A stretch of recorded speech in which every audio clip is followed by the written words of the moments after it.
Ini rumahku. Kamu tidak punya apa-apa di sini. Aku berjalan mendekat, memohon dengan suara gemetar. Aku minta waktu. Aku minta kesempatan. Tapi balasannya adalah dorongan keras yang membuatku jatuh ke lantai. Pergi sekarang juga. Jangan bikin aku makin benci. Kalimat terakhir itu menghancurkan sisa harga diriku. Sebelum videonya dimulai, coba komen kalian dari daerah mana saja. Jangan lupa juga klik like dan subscribe untuk video setiap hari dan agar channel ini makin berkembang. Aku bernama Ratna. Saat cerita ini dimulai, usiaku 32 tahun. Aku perempuan desa yang tumbuh dengan ajaran bahwa istri harus patuh, setia, dan kuat menahan sakit. Aku tidak cantik seperti artis televisi, tapi wajahku lembut dan tubuhku terbentuk oleh kerja keras. Aku terbiasa memendam tangis dan menelan kecewa sendirian. Suamiku bernama Arman. Saat aku menikah dengannya, dia hanyalah pegawai gudang dengan gaji pas-pasan. Arman keras, mudah tersinggung, dan selalu ingin terlihat berkuasa. Di depan orang lain, dia tampak sebagai suami bertanggung jawab. Di dalam rumah, dia berubah menjadi sosok yang dingin dan kasar. Ibu mertua bernama Bu Sulastri. Sejak awal pernikahan, dia tidak pernah benar-benar menerimaku. Baginya, aku perempuan miskin tanpa keluarga berpengaruh. Setiap kesalahanku dibesar-besarkan, setiap air mataku dianggap sandiwara. Ada juga Dina, sahabat lamaku. Dia satu-satunya orang yang tahu penderitaanku, meski tidak selalu bisa menolong. Latar cerita dimulai di sebuah rumah kontrakan sempit di pinggiran kota kecil. Rumah itu saksi bisu pertengkaran, tangisan, dan kehancuran harga diriku. Waktu berjalan perlahan, lalu meloncat 3 tahun ke masa ketika takdir berbalik dengan cara yang tak pernah kubayangkan. Aku masih ingat malam itu dengan sangat jelas. Udara dingin menempel di kulit, sementara lantai rumah kontrakan kami terasa lebih dingin dari biasanya. Aku duduk di sudut kamar, memeluk lutut, mendengarkan suara Arman yang mondar-mandir seperti binatang yang terperangkap amarahnya sendiri. Sejak sore, dia sudah diam. Diam yang selalu lebih menakutkan daripada teriakannya. Aku tahu, diam itu sedang mengumpulkan alasan untuk menyalahkanku. Alasan apapun. Makanan yang kurang asin, rumah yang berantakan, atau hanya karena dia pulang dengan hati busuk. Aku baru saja kehilangan pekerjaanku 2 minggu lalu. Pabrik tempatku bekerja tutup mendadak. Sejak itu, Arman berubah semakin kejam. Seolah kegagalanku adalah aib yang mencoreng harga dirinya sebagai laki-laki. Ratna, kamu tahu kan gunanya kamu di rumah ini apa? Suaranya rendah, tapi tajam. Aku mengangguk pelan, meski dia tak melihat. Aku sudah berusaha cari kerja lagi, men. Besok aku mau ke pasar, ada yang bilang butuh pembantu kios. Kalimatku belum selesai ketika tangannya menghantam meja. Bunyi keras itu membuat dadaku sesak. Besok terus. Dari dulu juga begitu. Kamu cuma jadi beban. Kata beban itu seperti pisau. Pelan tapi dalam. Aku menunduk. Air mataku jatuh ke lantai. Dalam pernikahan ini, tangis tidak pernah dianggap sebagai luka. Tangis hanyalah bukti kelemahan yang bisa diinjak. Malam itu, dia tidak menyentuhku dengan cara yang seharusnya dilakukan suami yang mencintai. Tubuhku diperlakukan seperti benda. Tidak ada kata lembut, tidak ada perhatian. Hanya pelampiasan, lalu punggungnya membelakangiku setelah selesai. Aku menatap langit-langit kamar sambil menggigit bibir, menahan suara agar tidak terdengar oleh tetangga. Pagi harinya, ibu mertua datang tanpa mengetuk pintu. Tatapannya tajam sejak melihatku menyapu halaman. Perempuan kalau tidak bisa bantu ekonomi, buat apa dipertahankan? Kalimat itu diucapkan sambil menyeruput kopi, seolah membicarakan barang rusak. Aku ingin membela diri. Ingin berkata bahwa aku sudah berjuang. Tapi mulutku terkunci oleh rasa takut dan hormat yang salah tempat. Siangnya, Arman pulang lebih awal. Wajahnya tegang. Dia melempar tas ke sofa dan menunjuk pintu. Aku capek, Ratna. Aku sudah pikirkan matang-matang. Kamu keluar dari rumah ini. Aku terpaku. Kata-katanya terasa tidak nyata. Men, ini rumah kita. Dia tertawa pendek. Tawa yang membuatku gemetar. Ini rumahku. Kamu tidak punya apa-apa di sini. Aku berjalan mendekat, memohon dengan suara gemetar. Aku minta waktu. Aku minta kesempatan. Tapi balasannya adalah dorongan keras yang membuatku jatuh ke lantai. Pergi sekarang juga. Jangan bikin aku makin benci. Kalimat terakhir itu menghancurkan sisa harga diriku. Aku keluar hanya dengan tas kecil berisi pakaian seadanya. Tidak ada uang. Tidak ada tujuan. Saat pintu ditutup di belakangku, aku tahu hidupku baru saja runtuh. Dan yang lebih menyakitkan, tidak ada satupun dari mereka yang menoleh. Di bawah langit sore yang kelabu, aku berdiri sendirian, menjadi istri yang diusir saat tak punya apa-apa. Aku berjalan tanpa arah sore itu. Kakiku melangkah, tapi pikiranku tertinggal di depan pintu rumah yang baru saja menelanku hidup-hidup lalu memuntahkanku sebagai sampah. Jalanan terasa asing, padahal aku sudah bertahun-tahun tinggal di kota kecil ini. Semua tampak sama, tapi aku bukan lagi orang yang sama. Tas kecil di pundakku terasa berat, bukan karena isinya, tapi karena kenyataan bahwa itulah satu-satunya benda yang masih mengakuiku sebagai milikku. Aku duduk di bangku halte yang sudah berkarat. Angin sore menyelinap lewat celah bajuku yang tipis. Aku menggigil, bukan hanya karena dingin, tapi karena ketakutan. Aku mencoba menghubungi Dina. Tanganku gemetar saat menekan nomor itu. Nada sambung terdengar lama sebelum akhirnya terangkat. Ratna, kamu di mana? Suaranya terdengar panik. Aku ingin kuat, tapi suaraku pecah saat menjawab. Aku di halte dekat Pasar Lama. Tak sampai 10 menit, Dina datang. Wajahnya berubah saat melihat mataku yang bengkak dan pipiku yang masih terasa panas bekas dorongan Arman. Ya Allah, dia beneran ngusir kamu. Aku hanya mengangguk. Tidak sanggup menjawab dengan kata-kata. Dina membawaku ke rumah kontrakannya yang sempit. 1 kamar, 1 kipas angin tua, dan kasur tipis di lantai. Tapi malam itu, tempat itu terasa seperti surga kecil bagiku. Setidaknya tidak ada teriakan. Tidak ada makian. Malam itu aku tidak tidur. Setiap kali memejamkan mata, wajah Arman muncul. Tatapan dinginnya, kata-katanya yang menusuk. Aku menyalahkan diriku sendiri. Mungkin aku memang istri yang gagal. Mungkin aku memang tidak layak dipertahankan. Pagi harinya, aku pergi ke pasar mencari pekerjaan. Aku mengetuk kios satu persatu. Menawarkan diri untuk membersihkan, menjaga dagangan, apa saja. Banyak yang menolak halus. Ada yang memandangku dari ujung kepala sampai kaki, seolah menilai harga tubuhku. Akhirnya, seorang pemilik warung makan kecil mengangguk. Dia tidak banyak bertanya. Mungkin wajahku yang pucat sudah cukup menjelaskan bahwa aku butuh pekerjaan itu lebih dari apapun. Upahnya kecil. Jam kerjanya panjang. Tapi aku menerimanya tanpa berpikir 2 kali. Tanganku perih karena air dan sabun, kakiku pegal berdiri seharian. Tapi rasa sakit itu terasa lebih jujur daripada hidupku sebelumnya. Malam hari, saat aku pulang ke kontrakan Dina, tubuhku hampir roboh. Dina menyodorkan nasi dan telur dadar. Makan dulu. Aku menangis sambil makan. Tangisku jatuh ke piring, bercampur dengan nasi yang kutelan paksa.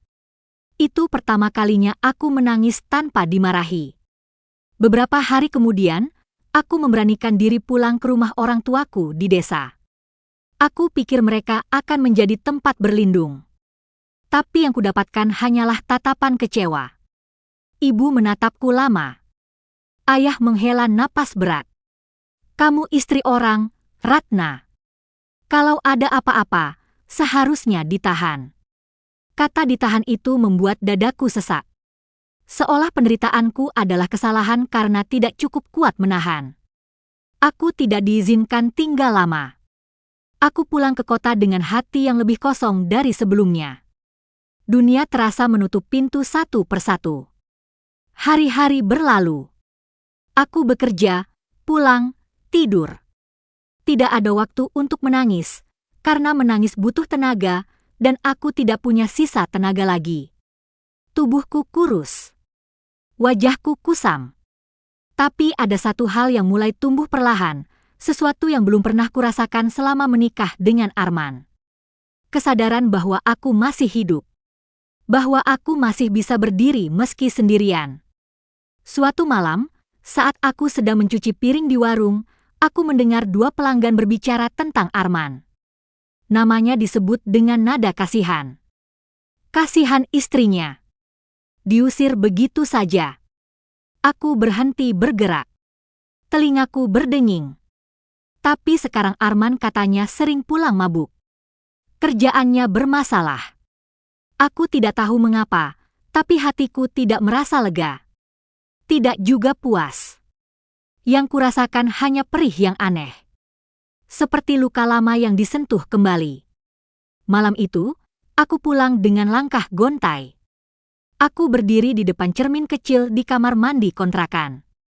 Wajah yang menatap balik bukan lagi Ratna yang dulu. Ada garis kelelahan, tapi juga ada api kecil di matanya. Aku berjanji pada diriku sendiri. Aku mungkin diusir saat tak punya apa-apa.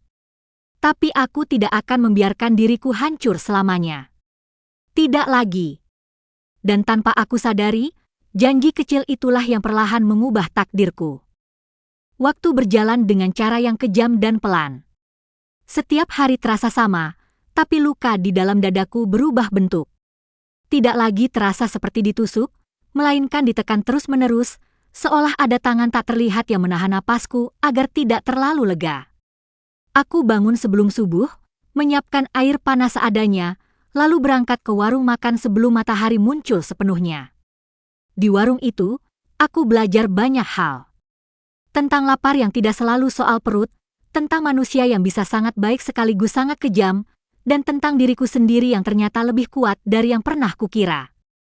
Pemilik warung, Bu Rini, perempuan paruh baya dengan wajah keras tapi hati yang tidak sepenuhnya dingin, mulai sering memperhatikanku. Kamu jarang senyum, katanya suatu pagi sambil menghitung uang receh di laci. Aku tersenyum tipis. Senyum yang terasa asing di wajahku sendiri. Aku tidak tahu harus menjawab apa. Bagaimana cara menjelaskan bahwa senyumku telah lama direnggut oleh orang yang seharusnya menjaganya. Hari demi hari, tanganku semakin kasar. Kulitku mengelupas karena sabun. Tapi ada kepuasan kecil setiap kali aku menerima upah di akhir minggu. Uang itu tidak banyak, tapi itu uangku. Bukan pemberian, bukan hasil belas kasihan. Untuk pertama kalinya dalam hidupku, aku merasa berdiri di atas kakiku sendiri. Dina sering mengingatkanku agar makan lebih banyak. Dia khawatir melihat tubuhku yang semakin kurus. Tapi aku sulit menelan makanan. Setiap kali nasi masuk ke mulut, kenangan tentang rumah kontrakan bersama Arman ikut masuk. Kenangan tentang meja makan yang sering menjadi medan perang kata-kata. Suatu malam, aku mimpi buruk. Aku melihat diriku berdiri di depan pintu rumah, memohon, sementara Arman dan ibunya tertawa di balik pintu. Aku terbangun dengan napas tersengal dan tubuh basah oleh keringat. Dina terbangun dan memelukku tanpa bertanya. Tangisan itu akhirnya keluar. Bukan tangis kecil, tapi tangis yang menumpuk selama bertahun-tahun. Aku menangis seperti anak kecil yang tersesat dan baru sadar bahwa tidak ada yang akan menjemputnya. Beberapa minggu kemudian, Bu Rini memanggilku ke dapur belakang. Ratna, aku lihat kamu kerja keras. Kamu jujur. Kalau kamu mau, aku tambah tanggung jawabmu. Jaga pembukuan kecil-kecilan. Aku terdiam. Aku tidak pernah dipercaya memegang apapun selain piring kotor. Aku mau, Bu, suaraku bergetar. Bukan karena takut, tapi karena terharu. Sejak itu, jam kerjaku bertambah. Bebanku bertambah. Tapi upahku juga naik. Aku mulai bisa menabung sedikit. Tidak banyak, tapi cukup untuk membuatku merasa punya masa depan, meski samar. Namun hidup tidak pernah membiarkan seseorang bangkit tanpa ujian. Suatu sore, saat aku pulang lebih awal, aku melihat Arman berdiri di depan kontrakan Dina. Bajunya kusut. Matanya merah. Bau alkohol tercium bahkan dari jarak beberapa langkah. Ratna, namaku keluar dari mulutnya seperti sesuatu yang asing. Aku membeku. Tubuhku ingin lari, tapi kakiku terasa menancap di tanah. Dina keluar menyusulku dan langsung berdiri di sampingku. "Kamu ngapain kesini?" Nada Dina tajam. Tidak seperti diriku yang masih gemetar. Arman menatapku lama. Tatapannya berbeda. Tidak ada lagi rasa berkuasa. Yang ada hanya kelelahan dan sesuatu yang menyerupai penyesalan, meski aku tidak yakin. "Aku cuma mau ngomong," katanya pelan. Tidak ada yang perlu diomongin, aku akhirnya bersuara. Suaraku kecil, tapi jelas. Dia tertawa pendek, getir. "Hidup aku berantakan sejak kamu pergi." Kalimat itu membuat dadaku bergetar. Bukan karena iba, tapi karena marah. Marah karena dia baru mengaku saat semuanya sudah hancur. "Kamu yang ngusir aku," kataku. Untuk pertama kalinya, aku tidak menunduk. Arman terdiam. Untuk sesaat, aku melihat bayangan lelaki yang dulu kucintai. Tapi bayangan itu cepat menghilang, tergantikan oleh wajah asing yang tidak lagi kukenal. Aku pergi meninggalkan mereka malam itu. Tanganku dingin, tapi langkahku mantap. Aku sadar, pertemuan itu bukan untuk memperbaiki apapun. Itu hanya ujian, untuk melihat apakah aku akan kembali menjadi Ratna yang dulu. Dan aku lulus ujian itu. Malam itu, aku berdiri di depan cermin lagi. Aku melihat luka, ya. Tapi aku juga melihat seseorang yang mulai belajar berdiri tanpa meminta izin siapapun. Dan untuk pertama kalinya sejak diusir, aku merasa sedikit bangga pada diriku sendiri. Aku tidak tahu bahwa di masa depan, Arman akan datang lagi. Bukan hanya untuk bicara, tapi untuk memohon dengan cara yang tidak pernah kubayangkan. Setelah pertemuan singkat itu, hidupku tidak langsung menjadi tenang. Justru sebaliknya. Bayangan Arman mulai sering muncul di pikiranku, bukan sebagai sosok yang kurindukan, tapi sebagai luka yang belum sepenuhnya kering. Ada malam-malam ketika aku terbangun dan merasa bersalah karena tidak lagi peduli pada kejatuhannya. Perasaan itu asing, karena selama menikah, aku selalu diajari bahwa kebahagiaan dan kehancuran suami adalah tanggung jawab istri. Aku mencoba mengusir pikiran itu dengan bekerja lebih keras. Pagi sampai malam, aku habiskan waktu di warung. Aku mulai memahami pembukuan sederhana, menghitung untung rugi, mencatat pengeluaran. Burini semakin sering mempercayaiku. Kadang dia pergi ke luar kota dan meninggalkan warung di tanganku. "Kamu telaten. Jarang ada orang seperti kamu sekarang," katanya suatu sore. Aku hanya mengangguk, tidak berani terlalu bangga. Di luar sana, dunia terus berjalan. Orang-orang datang dan pergi ke warung. Ada yang ramah, ada yang memandang rendah. Ada juga laki-laki yang mulai memperhatikanku dengan cara yang membuatku tidak nyaman. Tatapan mereka sering berhenti terlalu lama. Kata-kata mereka kadang melewati batas. Aku belajar berkata tidak. Meski suaraku masih sering bergetar, aku belajar menegakkan punggung dan menjaga jarak. Tubuh ini sudah terlalu lama menjadi milik orang lain tanpa izinku. Suatu malam, Dina pulang dengan wajah serius. "RAT, aku dengar kabar dari tetangga lama kamu." Jantungku langsung berdegup tidak karuan. Katanya Arman sering ribut sama ibunya sekarang. Kerjaannya dipecat. Utangnya banyak. Aku terdiam. Ada perasaan aneh yang naik ke tenggorokan. Bukan bahagia, bukan juga sedih. Lebih seperti hampa. Aku tidak tahu harus berkata apa. Dalam diam, aku sadar bahwa roda kehidupan memang tidak pernah berhenti berputar. Tapi aku tidak menyangka putarannya akan secepat dan sekejam itu. Malam itu aku kembali bermimpi. Tapi mimpinya berbeda. Aku melihat diriku sendiri berdiri di tengah hujan, sendirian. Tidak ada Arman, tidak ada ibu mertua. Hanya aku dan langkah kakiku sendiri. Saat terbangun, dadaku terasa lebih ringan. Beberapa bulan berlalu. Tabunganku mulai cukup untuk menyewa kamar kecil sendiri. Dina berat melepasku, tapi aku tahu aku harus belajar hidup mandiri sepenuhnya. Kamar itu sempit, temboknya lembab, tapi itu ruang pertamaku yang benar-benar milikku. Aku menata kamar itu perlahan. Membeli sprei murah, menaruh foto kecil diriku sendiri di cermin. Aku ingin selalu ingat siapa aku sekarang, bukan siapa aku dulu.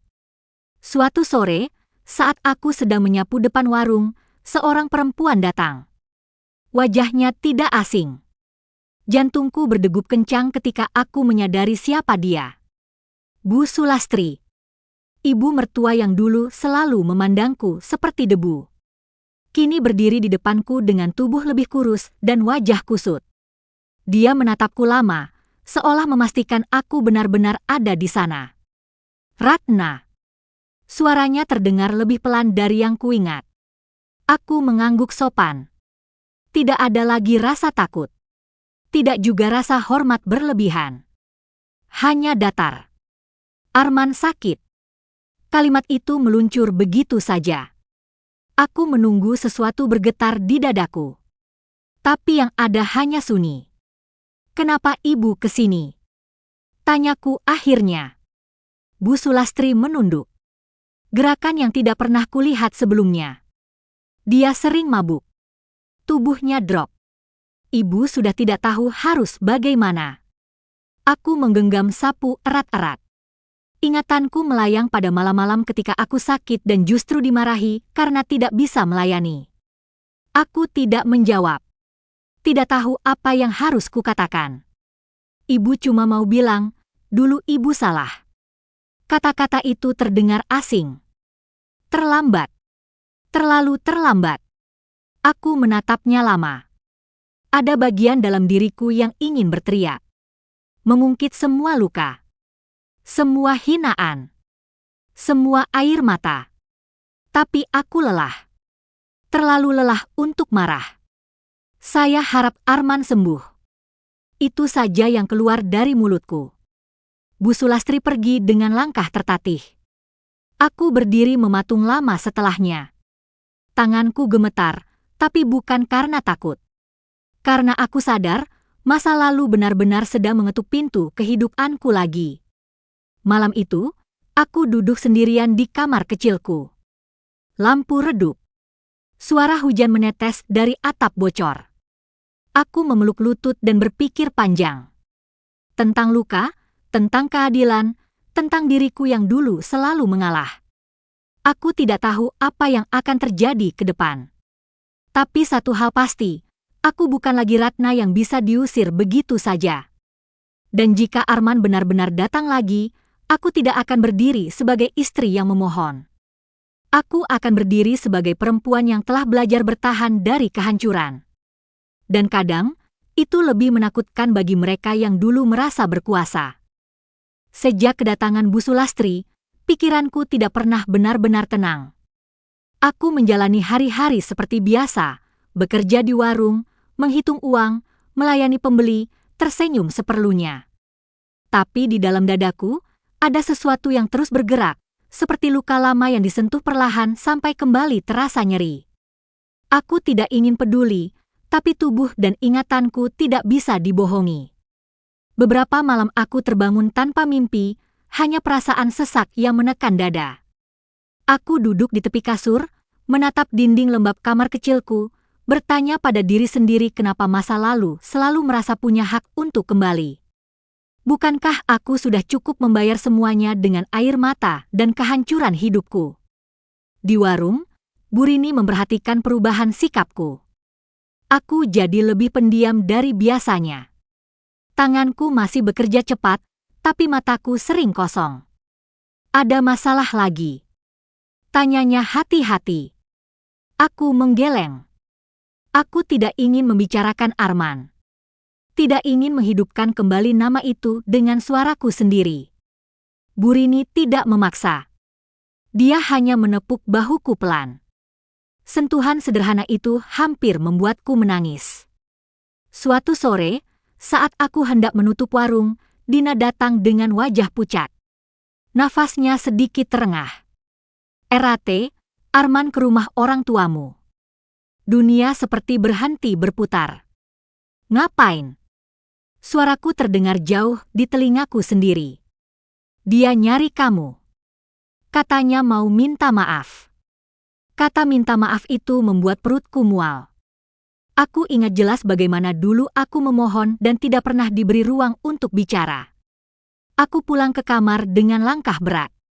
Malam itu aku duduk lama di lantai, memeluk lutut, membiarkan pikiranku berantakan. Aku marah karena dia berani datang ke orang tuaku. Aku marah karena namaku kembali diucapkan seolah aku masih bagian dari hidupnya. Tapi yang paling membuatku marah adalah kenyataan bahwa sebagian kecil diriku masih terpengaruh. Keesokan harinya, orang tuaku menelepon. Nada suara ibu terdengar lembut, tapi menyimpan tekanan. Arman kelihatan menyesal. Badannya kurus. "Kamu harusnya dengar penjelasannya." Kata harusnya itu membuat dadaku panas. Lagi-lagi aku yang diminta mengerti. Lagi-lagi lukaku dianggap hal yang bisa dikesampingkan demi sesuatu yang disebut rumah tangga. Aku tidak menjawab panjang. Aku hanya bilang aku baik-baik saja. Setelah menutup telepon, tanganku gemetar hebat. Aku merasa kecil lagi. Seperti Ratna yang dulu, yang selalu disuruh menunduk demi menjaga nama baik keluarga. Malam itu, Arman datang. Aku sedang menyapu depan kamar kos ketika bayangannya jatuh di kakiku. Aku mengangkat kepala perlahan. Dia berdiri di sana, lebih kurus dari terakhir kali kulihat. Wajahnya pucat. Matanya cekung. Tapi itu tidak menghapus semua yang pernah dia lakukan. "Ratna." Namaku keluar lirih dari mulutnya. Aku tidak menjawab. Aku berdiri, menaruh sapu, dan menatapnya tanpa ekspresi. "Aku sakit," katanya. Tangannya gemetar. Untuk sesaat, aku melihatnya seperti lelaki rapuh. Tapi ingatanku lebih kuat dari rasa iba. "Kenapa kamu kesini?" Tanyaku datar. "Aku mau minta maaf." Dia menunduk. Gerakan yang dulu mustahil kulihat. Dadaku terasa sesak, tapi bukan karena haru.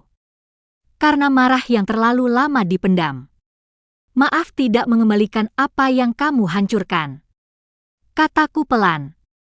Setiap kata terasa seperti mengiris tenggorokanku sendiri. Arman berlutut di depanku. Pemandangan itu membuatku gemetar. Bukan karena terharu, tapi karena luka lama mendadak terbuka lebar. Aku salah. Aku egois. Aku kejam. Tangisnya pecah. Orang-orang mulai melirik dari kejauhan. Aku ingin berteriak. Ingin menyuruhnya pergi. Tapi kakiku terasa berat. Kepalaku pusing.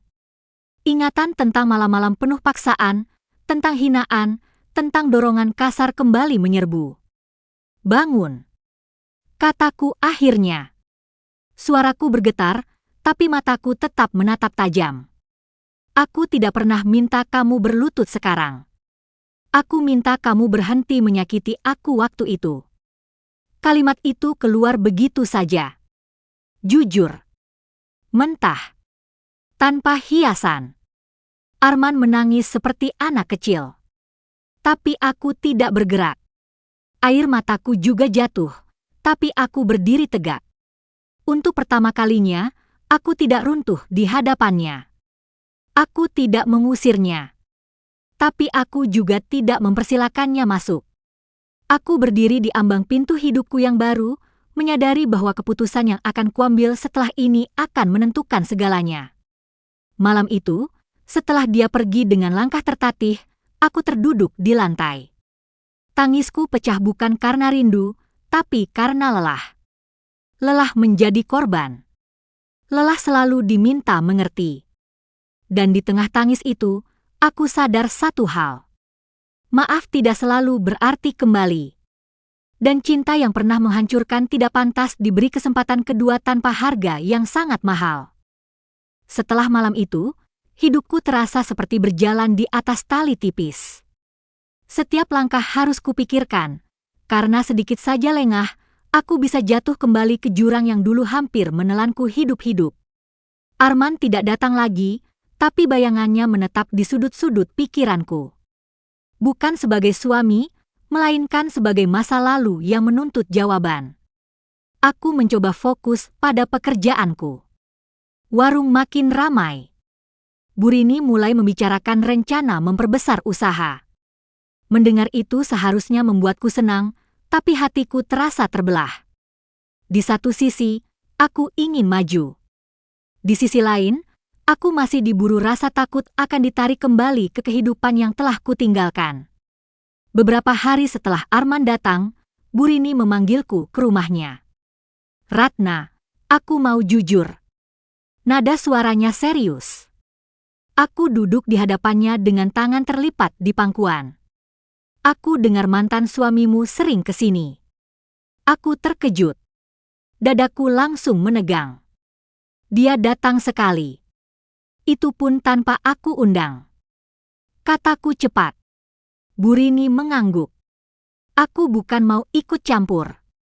Tapi aku harus jaga kamu juga. Aku lihat kamu berubah sejak itu. Kata-katanya menusuk tepat ke tempat yang paling rapuh. Aku menarik napas panjang. Untuk pertama kalinya, aku menceritakan semuanya. Tentang pengusiran itu. Tentang malam-malam penuh hinaan. Tentang rasa hancur yang kupikul sendirian. Suaraku beberapa kali terhenti oleh tangis yang kutahan mati-matian. Burini mendengarkan tanpa menyela. Saat aku selesai, matanya berkaca-kaca. Kamu perempuan kuat. Tapi jangan salah. Orang kuat juga berhak melindungi diri. Kalimat itu menempel di kepalaku sepanjang jalan pulang. Malam itu, Arman kembali menelepon. Aku hampir tidak mengangkatnya. Tapi ada bagian dalam diriku yang ingin tahu sejauh apa keberaniannya. Aku tidak akan lama. Katanya. Suaranya lemah. Aku dengarkan, tapi aku tidak janji apa-apa. Jawabku dingin. Dia bercerita tentang hidupnya yang runtuh. Tentang pekerjaan yang hilang. Tentang tubuhnya yang sering lemas karena sakit. Tentang ibunya yang kini bergantung padanya. Setiap kalimatnya terdengar seperti permohonan terselubung. Ratna, aku tidak punya siapa-siapa lagi. Kalimat itu membuat tanganku gemetar. Dulu, aku juga tidak punya siapa-siapa. Tapi dia tidak peduli. Aku menutup mata. Kamu punya aku dulu. Tapi kamu buang aku. Suasana hening lama di ujung telepon. Aku salah. Katanya lirih. Aku tidak menjawab. Diamku bukan karena tidak tahu harus berkata apa. Tapi karena aku sadar, tidak semua kesalahan bisa ditebus dengan kata. Beberapa hari kemudian, aku jatuh sakit. Tubuhku panas. Kepalaku pusing. Aku tetap memaksa bekerja sampai akhirnya pingsan di dapur warung. Saat sadar, aku terbaring di rumah Burini. Dina duduk di sampingku dengan wajah cemas. Kamu tidak boleh terus begini, kata Dina. Suaranya bergetar. Aku menangis. Tangis yang keluar tanpa bisa kutahan. Aku lelah. Lelah menjadi kuat. Lelah harus memilih antara hati dan harga diri. Di tengah demam, aku bermimpi lagi. Aku melihat diriku berdiri di dua jalan. Yang satu gelap, tapi familiar. Yang lain terang, tapi sunyi. Aku tahu jalan mana yang dulu selalu kupilih. Saat demamku turun, aku membuat keputusan kecil tapi penting. Aku mengganti nomor ponsel. Aku tidak memberitahu Arman. Aku ingin ruang untuk bernapas tanpa bayangannya. Tapi takdir seolah belum puas mengujiku. Beberapa hari kemudian, Bu Sulastri datang ke kamar kosku. Kali ini dia tidak sendirian. Arman berdiri di belakangnya, tubuhnya lemah, matanya merah. "Ratna, tolong!" Suara Bu Sulastri pecah. Aku berdiri di ambang pintu, jantungku berdegup keras. Di depanku berdiri masa lalu yang runtuh. Di belakangku, hidup baru yang rapuh tapi jujur. Dan untuk pertama kalinya, aku sadar. Keputusan yang akan kuambil bukan lagi soal menjadi istri yang baik. Tapi soal apakah aku akan menjadi perempuan yang menyelamatkan dirinya sendiri. Aku berdiri kaku di ambang pintu kamar kosku malam itu. Lampu lorong redup, bau lembab bercampur obat-obatan menyeruak dari tubuh Arman yang berdiri di belakang ibunya. Bu Sulastri tampak jauh lebih tua dari terakhir kali kulihat. Rambutnya memutih, pundaknya turun, dan matanya menyimpan ketakutan yang tidak pernah kutemui sebelumnya. Ketakutan seorang ibu yang mulai sadar bahwa dunia tidak lagi berpihak padanya. "Ratna, ibu mohon." Suaranya bergetar. Tangan keriputnya meraih lenganku, tapi aku refleks mundur selangkah. "Jangan sentuh aku." Kataku pelan, tapi tegas. Kata-kata itu keluar begitu saja, seperti sudah lama menunggu giliran. Bu Sulastri terdiam. Tangannya menggantung di udara, lalu perlahan turun. Arman menunduk. Aku bisa melihat napasnya berat, seolah berdiri saja sudah menguras seluruh tenaganya. "Aku cuma mau bicara," katanya lirih. Aku menatap mereka bergantian. Ada bagian dalam diriku yang ingin menutup pintu dan mengunci dunia di luar sana. Tapi ada juga bagian lain yang ingin melihat sejauh apa mereka akan berani menghadapi aku yang sekarang. "Bicara di sini saja," jawabku akhirnya.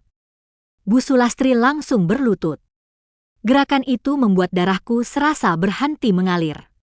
"Ibu salah besar sama kamu." Tangisnya pecah. Suara yang dulu selalu memerintah, kini terdengar kecil dan rapuh. "Ibu ikut mendorong Arman buat ngusir kamu. Ibu pikir kamu beban. Ibu buta." Setiap katanya menghantam ingatanku seperti palu. Semua hinaan itu kembali hidup. Aku menutup mata.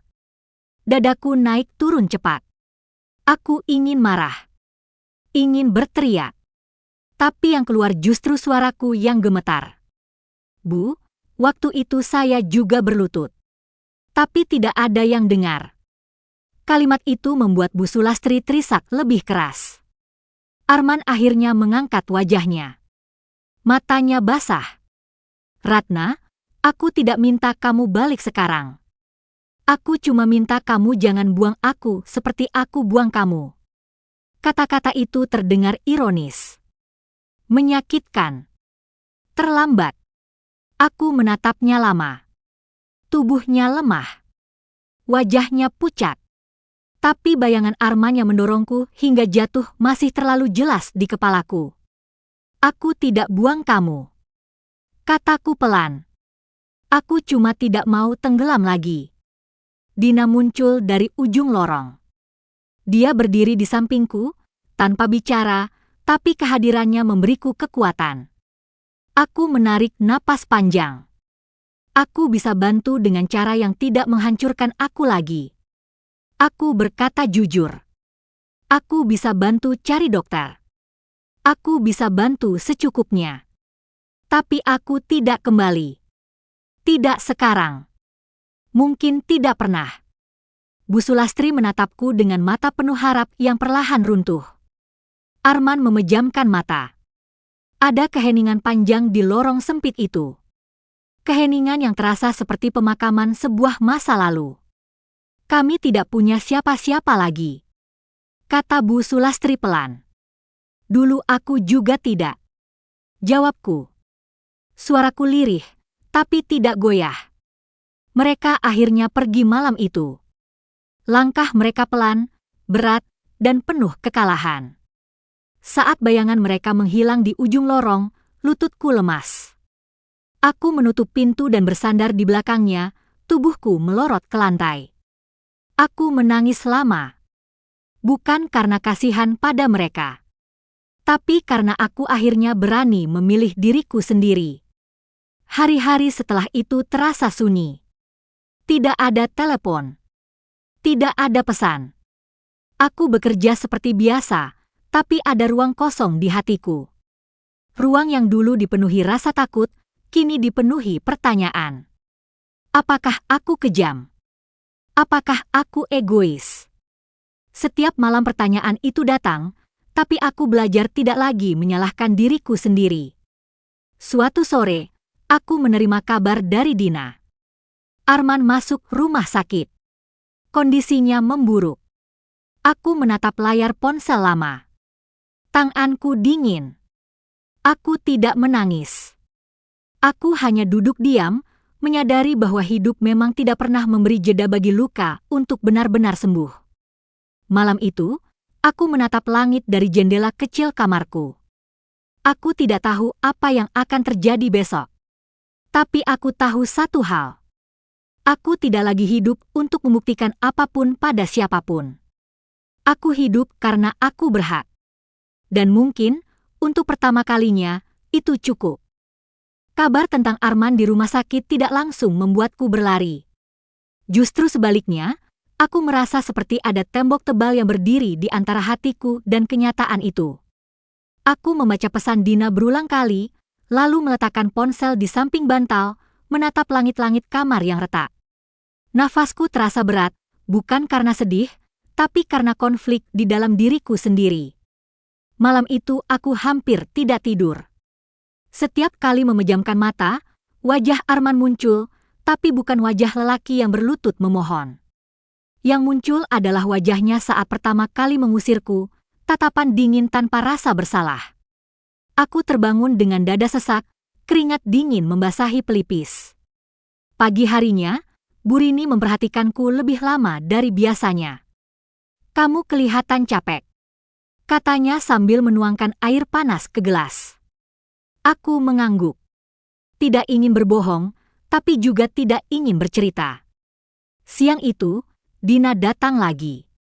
Kali ini dia tidak langsung bicara. Dia duduk di sampingku, membantu melipat kain lab, seolah menunggu aku siap. Dokter bilang kondisinya kritis. Akhirnya dia bersuara. Tanganku berhenti bergerak. Aku menelan ludah. Ada getaran halus di dadaku, bukan karena cinta, tapi karena sesuatu yang belum selesai.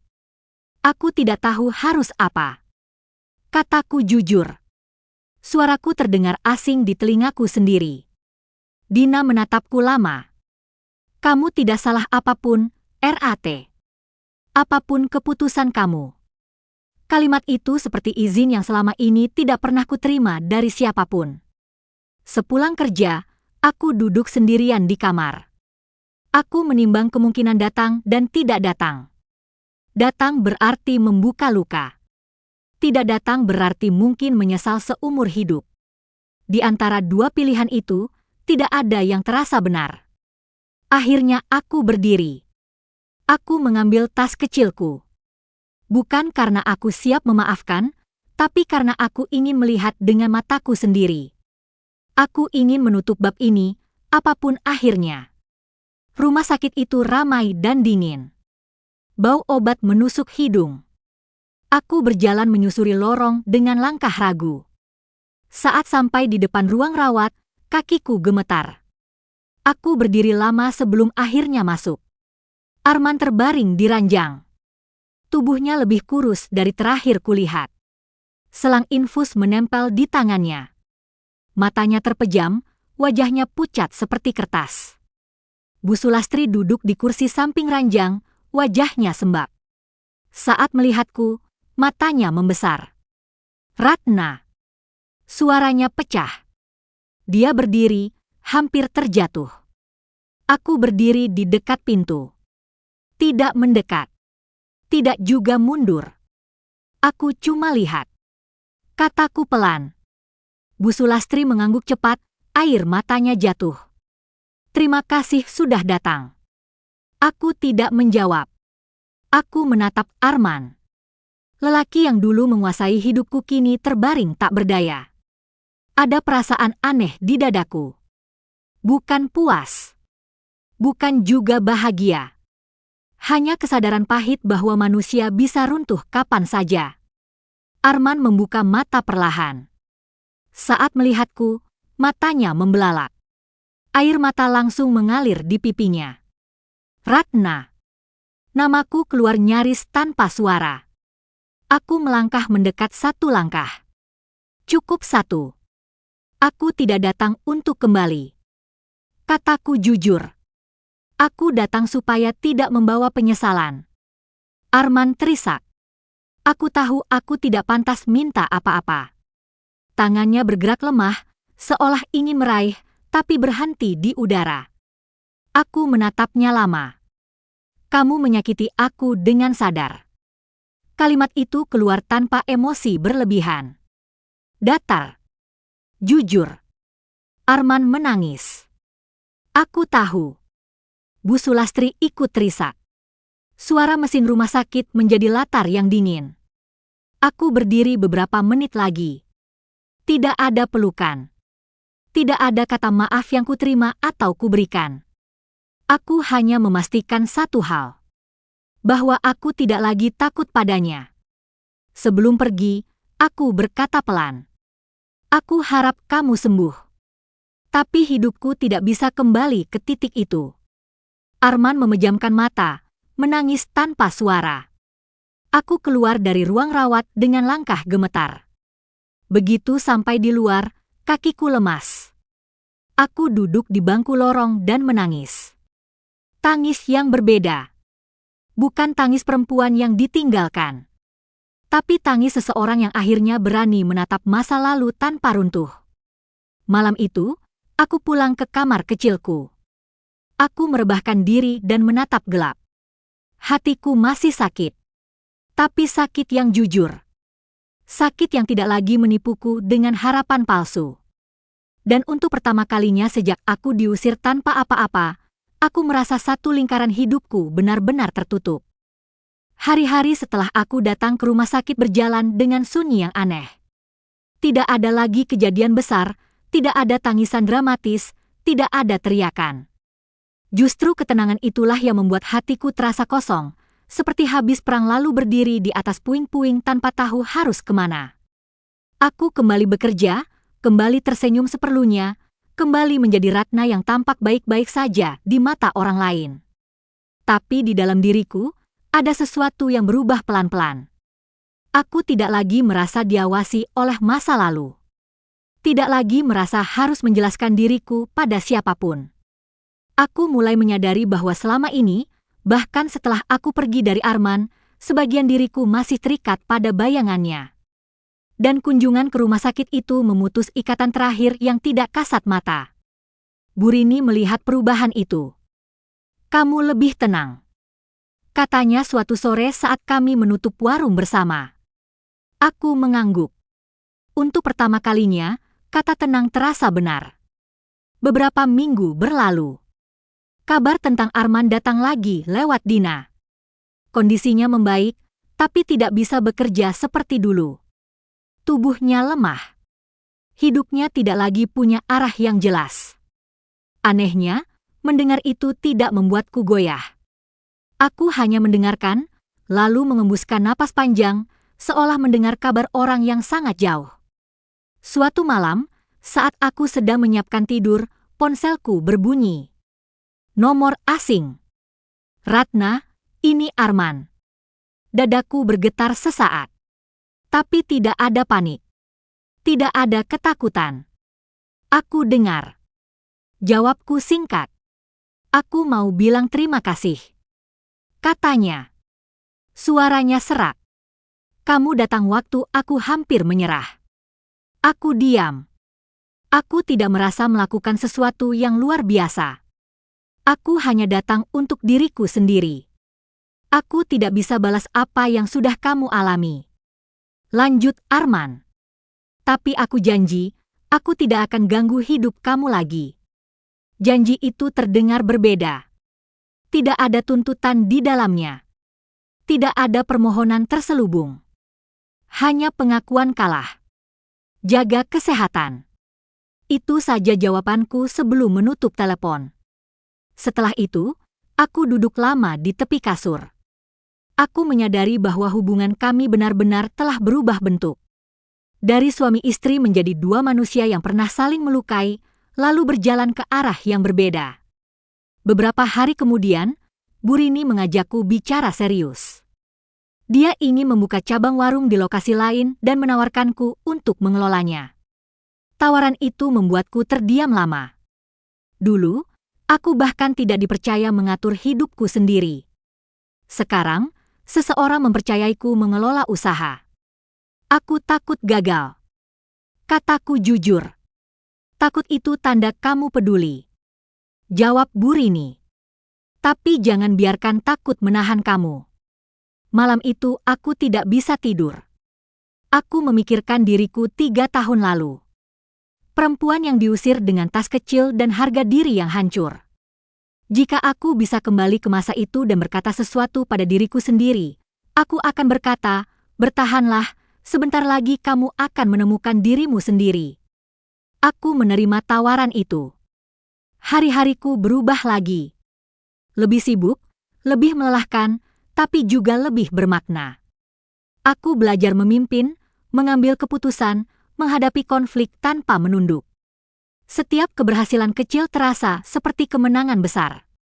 Suatu sore, aku berdiri sendirian di depan warung cabang yang baru buka. Matahari tenggelam, cahaya jingga menyelimuti jalanan. Aku tersenyum kecil. Untuk pertama kalinya, aku merasa hidupku benar-benar milikku. Di tengah kesibukan itu, aku mendengar kabar terakhir tentang Arman. Dia menjual rumah kontrakan lama. Pindah ke tempat kecil bersama ibunya. Hidup sederhana. Tidak ada lagi cerita mabuk atau amarah. Seolah hidup telah menghukumnya dengan cara yang paling sunyi. Aku tidak merasa puas. Aku juga tidak merasa kasihan berlebihan. Aku hanya menerima kenyataan bahwa setiap orang menuai apa yang mereka tanam. Malam itu, aku menulis di buku kecil yang baru kubeli. Aku menulis tentang luka, tentang kehilangan, tentang keberanian memilih diri sendiri. Aku menulis bukan untuk siapapun. Aku menulis untuk Ratna yang dulu. Dan di akhir halaman, aku menulis satu kalimat yang membuat mataku basah. Aku selamat. Aku tidak tahu bahwa ketenangan ini akan kembali diuji. Karena 3 tahun setelah aku diusir tanpa apa-apa, Arman akan datang lagi. Kali ini bukan sebagai orang sakit, tapi sebagai lelaki yang benar-benar jatuh dan memohon dengan cara yang tidak pernah kubayangkan sebelumnya. 3 tahun berlalu tanpa aku benar-benar menyadarinya. Waktu tidak lagi terasa seperti musuh, tapi juga tidak sepenuhnya menjadi sahabat. Ia berjalan berdampingan denganku, kadang cepat, kadang lambat, namun tidak lagi menyiksaku seperti dulu. Rambutku mulai sedikit memanjang, wajahku berubah lebih dewasa, dan sorot mataku tidak lagi mudah goyah oleh suara laki-laki yang merasa berhak atas hidupku. Warung cabang yang kupegang berkembang perlahan tapi pasti. Aku belajar mengatur pegawai, menghadapi pelanggan yang sulit, dan mengambil keputusan tanpa harus meminta izin siapapun. Ada hari-hari ketika aku pulang dengan tubuh lelah dan kaki pegal, tapi hatiku utuh. Tidak ada ketakutan menunggu di balik pintu. Tidak ada suara keras yang siap menghancurkan malamku. Aku hidup sederhana. Tidak ada kemewahan, tapi ada ketenangan. Sesuatu yang dulu kupikir mustahil. Sampai suatu sore, saat hujan turun deras tanpa peringatan, Dina datang ke warung dengan wajah yang langsung membuat dadaku mengeras. Suaranya pelan, nyaris tenggelam oleh suara hujan. Aku menatapnya. Ada sesuatu di matanya yang mengingatkanku pada masa lalu. Masa yang kupikir sudah terkubur. Ada Arman di luar. Kalimat itu membuat dunia seakan berhenti berputar. Aku berdiri mematung. Tanganku refleks mencengkeram meja. Nama itu terasa asing, tapi sekaligus terlalu akrab. Seperti luka yang sudah mengering, tapi langsung perih saat disentuh. Dia nunggu dari tadi. Lanjut Dina. Dia kelihatan beda. Kurus. Pakaiannya lusuh. Aku menarik napas panjang.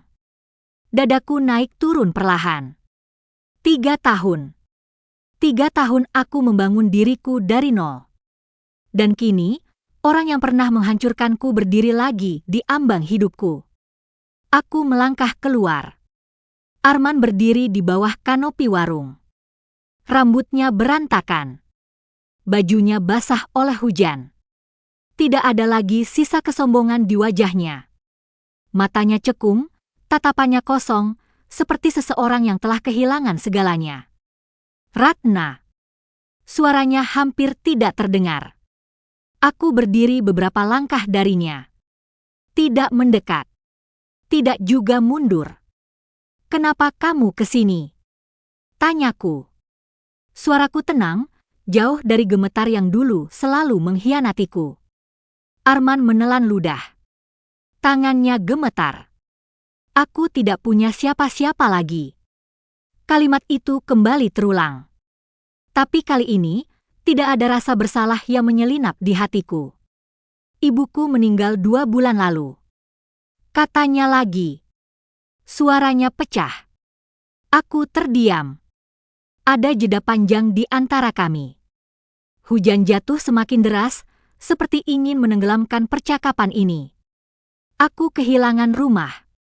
Aku kehilangan kerja. Aku kehilangan segalanya. Arman menatapku dengan mata basah. Aku cuma mau minta satu hal. Aku mengangkat tangan pelan. Berhenti. Satu kata itu cukup. Aku tidak lagi hidup untuk menyelamatkan kamu. Kataku jujur. Tidak ada amarah. Tidak ada dendam. Hanya kelelahan yang sudah sembuh. Arman terjatuh berlutut di aspal basah. Orang-orang mulai melirik. Tapi aku tidak panik. Tidak juga merasa malu. Aku salah besar. Tangisnya pecah. Aku hancur karena kesalahanku sendiri.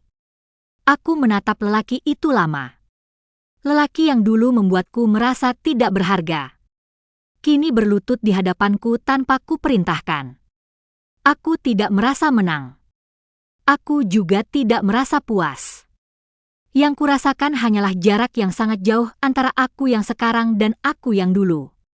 Aku membantu diriku sendiri, men. Kataku pelan. Aku berdiri di sini bukan karena kamu kembali. Tapi karena aku tidak menyerah waktu kamu mengusir aku. Arman menutup wajahnya dengan kedua tangan. Bahunya terguncang. Aku bisa bantu dengan cara manusia. Lanjutku. Aku bisa kasih kamu alamat panti sosial. Aku bisa bantu cari pekerjaan harian. Tapi aku tidak akan membawa kamu masuk ke hidupku lagi. Kalimat itu mengakhiri segalanya. Aku berbalik masuk ke warung. Tanganku sedikit gemetar saat menutup pintu. Dina menatapku dengan mata berkaca-kaca. Kamu kuat. Katanya lirih. Aku menggeleng pelan. Aku hanya tidak mau mati pelan-pelan lagi. Di luar, hujan masih turun. Di dalam, aku berdiri tegak. Dan untuk pertama kalinya, aku tahu. Ini bukan lagi cerita tentang ditinggalkan. Ini cerita tentang memilih diri sendiri, meski itu berarti membiarkan masa lalu benar-benar runtuh di belakangku. Setelah hari hujan itu, hidupku tidak langsung terasa lega. Justru ada kekosongan aneh yang menyusup perlahan. Bukan rindu, bukan juga penyesalan. Lebih seperti tubuh yang baru saja berhenti dari kebiasaan menahan sakit bertahun-tahun, lalu bingung harus merasa apa. Aku menjalani hari-hari seperti biasa, membuka warung pagi-pagi, menutupnya saat malam, tersenyum pada pelanggan, menegur pegawai dengan tegas tapi adil. Dari luar, hidupku terlihat utuh. Tapi di dalam, ada bagian diriku yang sedang belajar bernapas dengan cara baru. Aku sering teringat tatapan Arman saat hujan itu. Tatapan orang yang benar-benar kehilangan arah. Dulu, tatapan seperti itu pasti akan membuatku luluh. Akan membuatku merasa bertanggung jawab. Tapi sekarang, yang kurasakan hanya sedih yang wajar, sedih sebagai sesama manusia, bukan sebagai perempuan yang harus mengorbankan diri. Dina memperhatikanku beberapa hari setelah kejadian itu. Kamu kelihatan lebih diam, katanya saat kami makan malam bersama di kamar kosku. Aku mengangguk. Aku cuma lagi beresin sesuatu di kepala. Jawabku jujur. Malam-malamku kembali diisi mimpi, tapi bukan mimpi buruk. Aku sering bermimpi berjalan sendirian di jalan panjang. Tidak ada siapa-siapa. Tidak ada yang memanggil. Dan anehnya, aku tidak takut. Aku terbangun dengan perasaan asing yang pelan-pelan berubah menjadi damai. Suatu sore, aku menerima pesan singkat dari nomor tidak dikenal. Isinya hanya satu kalimat. Maaf sudah datang dan mengganggu hidupmu. Aku tidak akan kembali. Aku tahu itu dari Arman. Aku membaca pesan itu lama, lalu menghapusnya tanpa membalas. Bukan karena benci, tapi karena aku tidak ingin membuka percakapan yang tidak perlu. Beberapa hal memang harus dibiarkan berakhir tanpa penutup yang indah. Waktu terus berjalan. Aku makin sibuk dengan warung. Bu Rini mempercayaiku penuh. Bahkan dia mulai membicarakan kemungkinan menjadikanku rekan usaha, bukan sekadar pengelola. Mendengar itu, aku terdiam lama. Aku teringat Ratna yang dulu, perempuan yang bahkan tidak dianggap layak tinggal di rumah sendiri. Aku pulang malam itu dengan langkah pelan. Aku duduk di tepi kasur dan menatap tanganku sendiri. Tangan yang dulu sering gemetar karena takut, kini penuh bekas kerja keras. Kasar, tapi kuat. Beberapa minggu kemudian, aku mendengar kabar terakhir tentang Arman dari seseorang yang tidak sengaja datang ke warung. Katanya Arman bekerja serabutan di luar kota. Tidur berpindah-pindah. Tidak ada ibu. Tidak ada rumah. Hidupnya benar-benar terbalik. Aku mendengarkan tanpa komentar. Saat orang itu pergi, aku duduk diam cukup lama. Ada rasa sesak yang naik ke dada, tapi aku tidak menangis. Aku hanya menghela napas panjang. Dalam hidup, ada kejatuhan yang tidak bisa diselamatkan oleh siapapun selain diri sendiri. Malam itu aku menulis lagi di buku kecilku. Aku menulis tentang pengampunan yang tidak selalu berarti kembali. Tentang cinta yang tidak selalu harus diperjuangkan. Dan tentang perempuan yang akhirnya belajar berkata cukup. Aku sadar, kemarahan di dalam diriku sudah jauh berkurang. Bukan karena aku lupa, tapi karena aku tidak lagi membiarkan masa lalu mengatur langkahku. Aku tidak ingin hidup dengan dendam. Tapi aku juga tidak ingin hidup dengan pengorbanan yang tidak dihargai. Suatu pagi, saat aku membuka warung, matahari terbit dengan warna lembut. Aku berdiri di depan pintu, menghirup udara dalam-dalam. Dadaku terasa lapang. Untuk pertama kalinya, aku tidak merasa diburu apapun. Aku tahu, hidup tidak selalu akan mudah setelah ini. Akan ada kesepian. Akan ada lelah. Tapi aku juga tahu, aku tidak akan lagi membiarkan siapapun mengusirku dari hidupku sendiri. Dan di titik itu, aku akhirnya mengerti. Aku tidak selamat karena seseorang datang memohon. Aku selamat karena aku berhenti memohon pada orang yang salah. Beberapa bulan setelah semuanya benar-benar tenang, aku mulai merasakan jenis kesepian yang berbeda. Bukan kesepian karena ditinggalkan, tapi kesepian karena tidak lagi hidup dalam kekacauan. Dulu, hidupku dipenuhi rasa takut dan penantian. Kini, saat semuanya stabil, ada ruang kosong yang harus kuisi dengan sesuatu yang baru. Dan itu ternyata jauh lebih menakutkan daripada bertahan dalam luka lama. Aku tidak lagi tinggal di kamar kos kecil itu. Dengan tabungan dan bantuan Bu Rini, aku menyewa rumah petak sederhana tak jauh dari warung. Rumah itu kecil, tapi terang. Setiap pagi, sinar matahari masuk lewat jendela depan, menyentuh lantai, seolah mengingatkanku bahwa aku masih hidup dan layak menikmati hari. Di rumah itu, untuk pertama kalinya, aku hidup tanpa suara bentakan. Tanpa langkah kaki penuh amarah. Tanpa tubuh yang menegang setiap kali pintu dibuka. Tapi pada malam-malam tertentu, justru keheningan itu membuat dadaku terasa kosong. Aku duduk sendirian, meminum teh hangat, dan bertanya pada diriku sendiri apakah aku benar-benar sudah sembuh, atau hanya belajar menahan rasa sakit dengan cara yang lebih rapi. Suatu malam, Dina datang berkunjung. Kami duduk di lantai, berbincang hal-hal ringan, tertawa kecil. Lalu tiba-tiba dia bertanya sesuatu yang membuatku terdiam. Kamu pernah kepikiran buat nikah lagi? Pertanyaan itu melayang begitu saja, tapi menghantam tepat ke pusat dadaku. Aku tersenyum tipis. Aku tidak tahu. Jawabku jujur. Aku belum siap membiarkan siapapun masuk sejauh itu. Dina mengangguk. Tidak memaksa. Dan aku bersyukur karena untuk pertama kalinya, keputusanku tidak diperdebatkan. Hari-hari berikutnya berjalan biasa. Aku sibuk dengan warung, dengan laporan keuangan, dengan pegawai baru. Aku mulai dikenal sebagai perempuan yang tegas tapi adil. Beberapa orang bahkan tidak tahu masa laluku. Mereka hanya mengenalku sebagai Ratna yang pekerja keras. Dan itu terasa membebaskan. Suatu sore, aku menerima kabar mengejutkan. Bu Rini jatuh sakit. Tidak parah, tapi cukup membuatnya harus beristirahat lama. Tanggung jawab warung utama dan cabang sepenuhnya jatuh ke tanganku. Aku lelah. Sangat lelah. Tapi aku tidak mengeluh. Karena lelah ini tidak menghancurkanku. Lelah ini memberiku harga diri. Di tengah kesibukan itu, aku kembali mendengar nama Arman. Kali ini dari tetangga lama yang kebetulan mampir ke warung. Katanya Arman pernah datang ke rumah orang tuaku, tapi tidak bertemu siapapun. Katanya dia terlihat putus asa.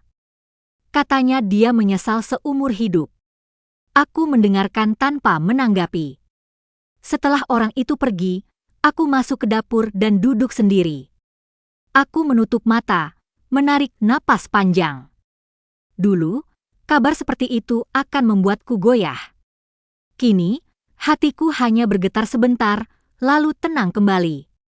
Aku tidak bisa menyelamatkan semua orang. Aku berkata pelan pada diriku sendiri. Dan itu bukan dosa. Malam itu aku menyalakan lampu rumah lebih terang dari biasanya. Aku membersihkan rumah, menata ulang barang-barang, seolah sedang menyiapkan tempat bagi diriku sendiri, bukan untuk orang lain. Saat selesai, aku duduk di tengah ruang tamu kecil itu, merasa utuh dengan cara yang sederhana. Aku sadar, hidupku tidak berakhir saat aku diusir tanpa apa-apa. Hidupku justru dimulai di titik itu. Dan meski luka itu akan selalu menjadi bagian dariku, luka itu tidak lagi menentukan arah langkahku. Aku belum tahu bagaimana akhir dari semua ini. Tapi aku tahu satu hal. Aku tidak lagi menunggu siapapun datang memohon agar aku merasa berarti. Aku sudah berdiri di tempatku sendiri. Dan mungkin, itulah kemenangan yang paling sunyi, tapi paling jujur dalam hidupku. Aku pikir hidup akan terus berjalan lurus setelah semua yang kulewati. Aku pikir ujian terberat sudah selesai saat aku berhasil berkata tidak pada masa lalu. Tapi hidup rupanya tidak pernah benar-benar melepaskan seseorang yang pernah terluka. Ia hanya mengganti bentuk ujiannya.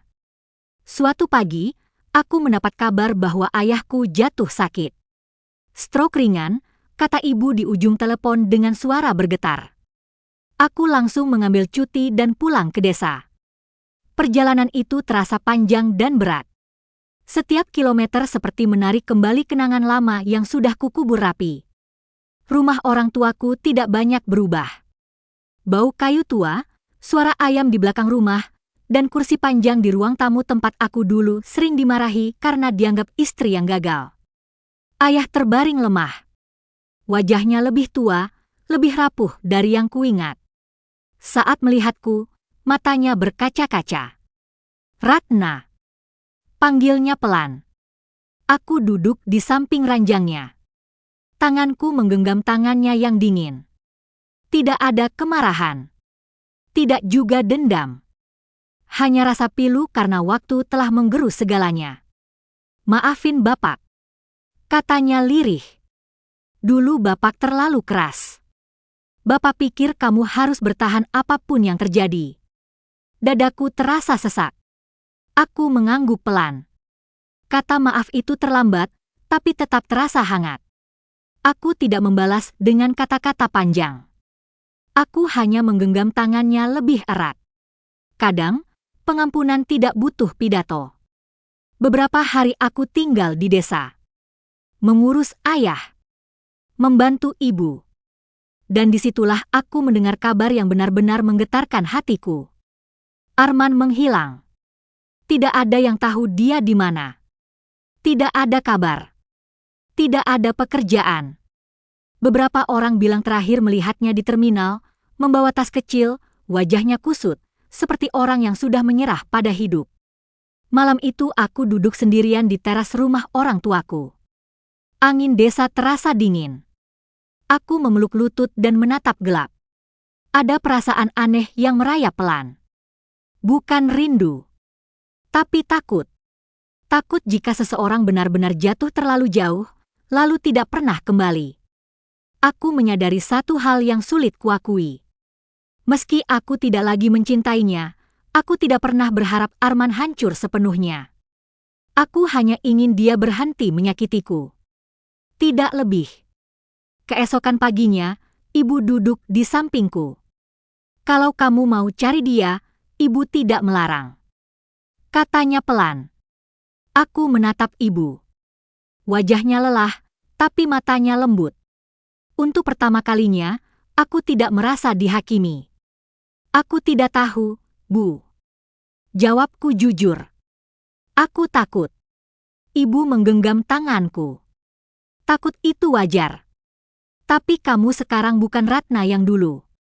Kata-kata itu terus terngiang di kepalaku sepanjang hari. Aku kembali ke kota dengan pikiran penuh. Aku berdiri di depan rumahku malam itu, menatap pintu lama sekali sebelum masuk. Aku bertanya pada diriku sendiri. Apakah aku ingin mencarinya karena iba? Atau karena ada bagian dalam diriku yang belum benar-benar selesai? Aku tidak tidur malam itu. Aku menimbang setiap kemungkinan. Aku tidak ingin menjadi penyelamat. Aku tidak ingin kembali terjebak. Tapi aku juga tidak ingin hidup dengan bayangan bahwa aku membiarkan seseorang tenggelam saat aku mampu menyalakan satu lampu kecil. Pagi harinya, aku membuat keputusan yang sangat hati-hati. Aku akan mencari Arman. Bukan sebagai istri. Bukan sebagai tempat pulang. Tapi sebagai sesama manusia. Aku mulai dari terminal. Bertanya pada orang-orang. Menunjukkan foto lama. Banyak yang menggeleng. Ada yang mengingat samar. Hingga akhirnya seorang penjaga warung kecil berkata pernah melihat lelaki itu tidur di belakang bangunan kosong dekat rel. Jantungku berdegup kencang saat aku mendekat ke tempat itu. Bau apek dan sampah menyengat. Dan di sana, aku melihatnya. Arman duduk bersandar di dinding. Rambutnya kusut. Tubuhnya kurus. Tatapannya kosong. Dia terlihat seperti bayangan dari dirinya sendiri. "Ratna," katanya lirih saat melihatku. Suaranya hampir tidak terdengar. Aku berdiri beberapa langkah darinya. Aku tidak menangis. Aku tidak lari. Aku berdiri sebagai diriku yang sekarang. "Aku tidak datang untuk membawa kamu pulang," kataku pelan. Tapi aku juga tidak datang untuk meninggalkan kamu mati di sini. Arman menunduk. Air mata jatuh ke tanah. Aku sudah terlalu jauh jatuh, katanya. Aku mengangguk. Tapi kamu masih hidup. Dan kalimat itu menjadi awal dari sesuatu yang sama sekali bukan cinta, bukan juga balas dendam. Tapi pilihan paling sulit yang pernah kuambil. Pilihan yang akan menentukan bagaimana cerita ini benar-benar berakhir. Aku berdiri di hadapan Arman cukup lama tanpa mengatakan apapun. Bau keringat, tanah, dan keputusasaan bercampur menjadi satu. Lelaki yang dulu mengusirku tanpa belas kasihan kini duduk di tanah, tidak punya apa-apa, bahkan tidak punya harga diri untuk ditegakkan. Tapi anehnya, aku tidak merasa lebih tinggi darinya. Aku hanya merasa sangat jauh. Aku tidak langsung menolongnya. Tidak mengulurkan tangan. Tidak menawarkan uang. Aku belajar dari luka-lukaku sendiri bahwa bantuan tanpa batas sering berubah menjadi jerat. Aku duduk di bangku beton beberapa meter darinya. Kita bicara di sini. Kataku pelan. Suaraku tidak lembut, tapi juga tidak keras. Arman mengangguk pelan. Bahunya gemetar. Aku pikir hidupku sudah selesai. Katanya jujur. Tidak ada drama. Tidak ada tuntutan. Aku menatapnya lama. Hidupku juga hampir selesai waktu kamu musir aku. Jawabku. Tapi aku bertahan. Dia terdiam. Air matanya jatuh satu persatu. Aku tidak menghentikannya. Tangis itu bukan lagi tanggung jawabku.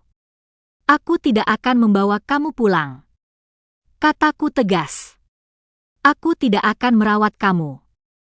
Dan aku tidak akan menjadi tempat kamu bersandar. Arman mengangguk lagi. Seolah dia sudah tahu itu. Tapi aku tidak akan membiarkan kamu mati di jalanan. Lanjutku. Aku sudah siapkan satu pilihan. Kamu terima atau tidak, itu urusan kamu. Aku memberikan alamat panti sosial dan tempat rehabilitasi kerja. Aku sudah menghubungi seseorang yang dulu membantu orang-orang jatuh seperti dia. Tempat itu tidak nyaman. Tidak hangat. Tapi aman. Ini bukan hadiah. Kataku. Ini kesempatan terakhir kamu berdiri sendiri. Tangannya gemetar saat menerima kertas itu. Terima kasih. Suaranya hampir tidak terdengar. Aku berdiri. Aku tahu jika aku duduk lebih lama, hatiku bisa melemah. Dan aku tidak mau kembali ke titik itu. Sebelum pergi, aku menoleh sekali lagi. Aku sudah memaafkan kamu. Kataku. Tapi aku tidak melupakan. Dan itu sebabnya aku tidak kembali. Arman menutup wajahnya dengan kedua tangan. Tangisnya pecah. Tapi aku melangkah pergi. Setiap langkah terasa berat, tapi juga benar. Malam itu aku pulang ke rumahku. Aku mandi lama, seolah membersihkan sisa-sisa masa lalu dari tubuhku. Aku duduk di ruang tamu kecil, menyalakan lampu, dan meminum teh hangat.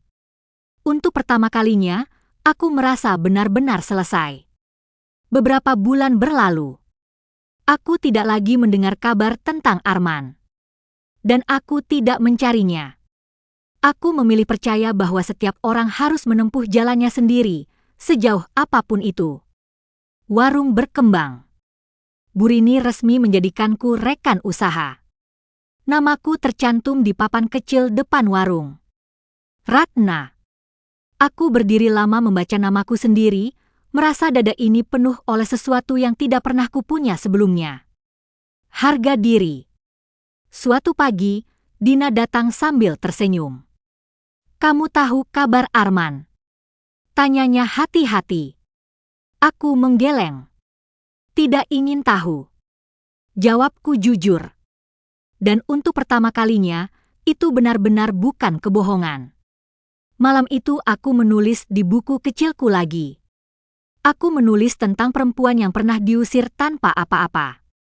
Tentang malam-malam penuh ketakutan. Tentang tangan yang gemetar dan hati yang hampir mati. Lalu aku menulis tentang perempuan yang berdiri kembali, bukan karena diselamatkan, tapi karena menolak menyerah. Di halaman terakhir, aku menulis satu kalimat panjang dengan tangan yang tidak lagi gemetar. Aku tidak menang karena dia memohon. Aku menang karena aku memilih diriku sendiri, bahkan saat itu terasa paling menyakitkan. Aku menutup buku itu. Mematikan lampu. Berbaring di ranjang. Tidak ada suara masa lalu yang mengetuk. Tidak ada bayangan yang menarikku kembali. Aku tertidur dengan tenang. Dan disitulah ceritaku benar-benar berakhir. Bukan dengan pelukan. Bukan dengan permintaan maaf. Tapi dengan seorang perempuan yang akhirnya pulang ke dirinya sendiri. Terima kasih sudah menonton sampai akhir. Jika kamu terinspirasi oleh kisah ini, jangan lupa like videonya dan subscribe untuk cerita baru setiap hari. Tinggalkan komentar tentang pengalaman atau pemikiranmu. Sampai jumpa di video berikutnya.